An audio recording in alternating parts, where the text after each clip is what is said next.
Dear students, welcome to the physics class.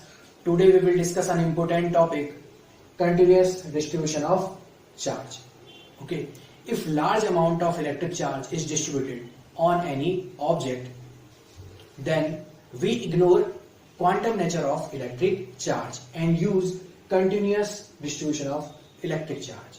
Okay, now number one is linear charge distribution, one dimensional case. If charge is distributed in a line, okay, if charge is distributed in a line, then this type of distribution of charge is called linear charge distribution. Okay, if q amount of charge is distributed on a wire having length L, then linear charge density lambda is equal to q upon L. Its unit will be coulomb per meter. Okay, for example, if charge is distributed on a circular ring having r radius, then linear charge density lambda is equal to q upon 2 pi r, where 2 pi r is its circumference. Okay, 2 pi r is the circumference of the circular ring. Now, number two is surface charge distribution, two-dimensional case. When charge is distributed on the surface of any object, then this type of distribution of charge is called surface charge distribution. Okay, if q amount of charge is distributed on the surface of object, then surface charge density sigma is equal to q upon A. Its unit will be coulomb per meter square.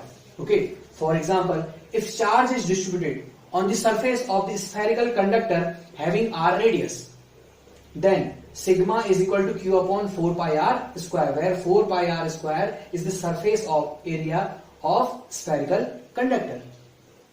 Now, number third is volume charge distribution, three-dimensional case. When charge is distributed on the volume of any object, then this type of distribution of charge is called volume charge distribution. Okay, if q amount of charge is distributed on whole volume of any object, then volume charge density rho is equal to q upon v. Okay, its unit will be coulomb per meter cube. Okay, for example, if charge is distributed on the whole volume of a spherical conductor having r radius, then volume charge density rho is equal to q upon 4 by 3 pi r cube, where 4 by 3 pi r cube is the volume of spherical conductor. Okay, so the topic is done. Thank you.